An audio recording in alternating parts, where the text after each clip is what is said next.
Welcome to another revisit of Power Rangers Dino Thunder. For today's episode, we'll be talking about Back in Black, which is not only the episode where Tommy Oliver returns as a Power Ranger, but we also get to see the introductions to the likes of the Zord as well as the Raptor Cycles. So, starting off with the episode, the Rangers now decide that it's time to rescue Tommy Oliver after witnessing the clip show that they saw in the last episode. And I gotta say that the sequence itself, where they fight against the monsters of the week as well as Elsa and Zeltrex, was done very well.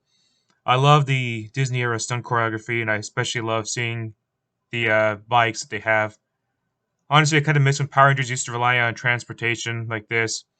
You know, Dino Fury is bringing in teleportation, obviously, but I still think bikes are a really cool method of getting Rangers involved with the action. And let me tell you that while it is weird that the Raptor riders were, I think, MIA after this, or maybe they turned into the Raptor Cycles.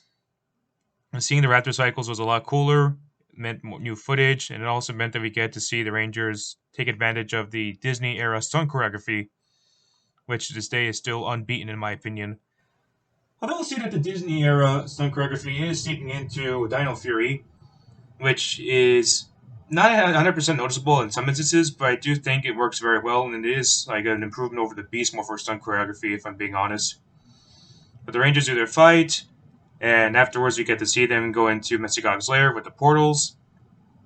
And weirdly, they demorph off screen while confronting Mesogog, as well as rescuing Tommy, but they decide it's best to morph back in. Now, that thing is kind of unexplained. Maybe it's because they wanted to try and make themselves look weak at first, or maybe they needed to take a bit of a break from their power. Who knows what happened? But they were at least smart enough to morph once again. The fight with the monster of the week, as well as the other villains as well, next to the Rangers.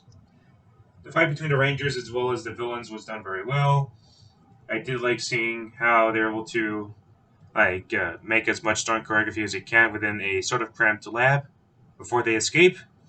With the Rangers seeing that Tommy Oliver has the gem that turns out to be actually what it is, the Black Dino Gem, as the Rangers escape, as well as Tommy, but not until Zeltrex blasts Tommy, holding onto the rock, and he becomes invisible.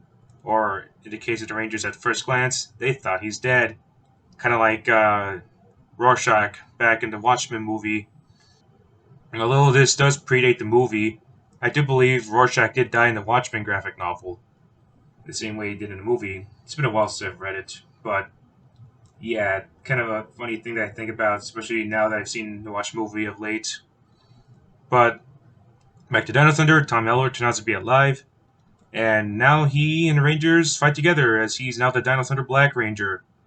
I have to say though that while the fight between Connor and Elsa as well as Tommy and Zeltrex were both done very well, the stock footage from Sentai used for Ethan and Kira was very noticeable, where the quality looked like it dipped in terms of the picture as well as the fight choreography.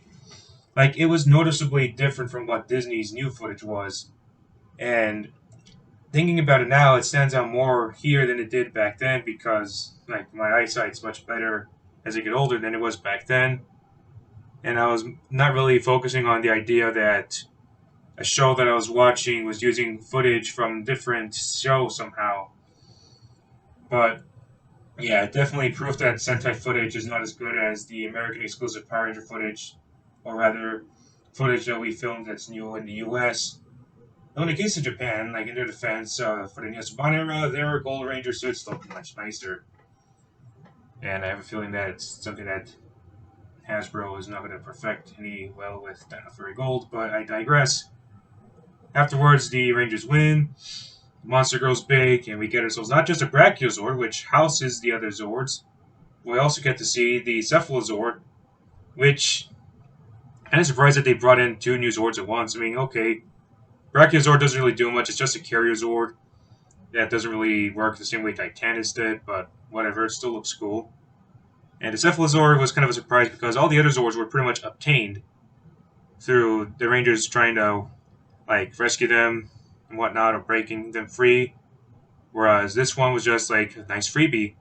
But it did give us an idea that we're going to be seeing quite a new selection of Zords for the Rangers to switch because in Dino Thunder, the Zords, the auxiliaries rather, become different arms.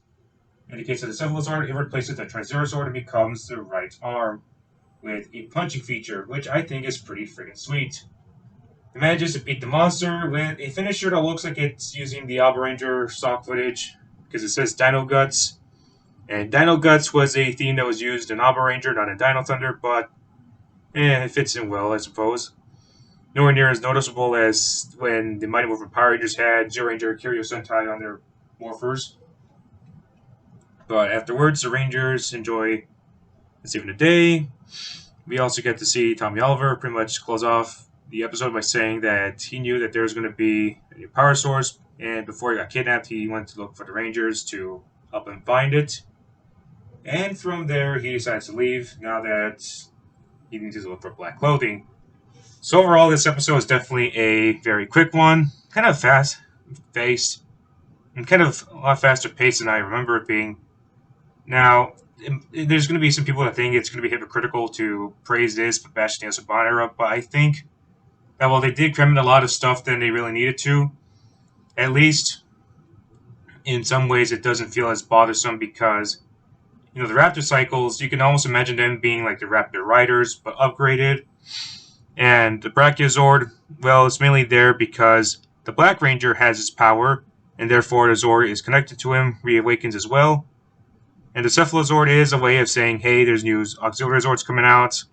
Be on the lookout for them later in the series. And we do, as later on we get to see the Rangers obtain these auxiliary Zords.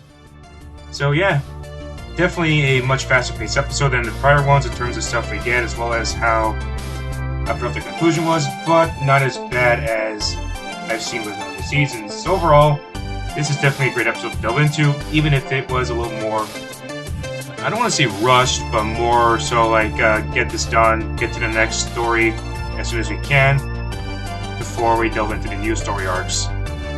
But I still like it. I cannot hate it whatsoever. I hate sounding a bit biased, but at this point, like the last decade of Power Rangers content makes me love the stuff I grew up with even more. And I'm trying not to be like sort of like, oh, back in my day. So yeah, I'll just end it off right there. See you next time for the next episode. But until then, take care.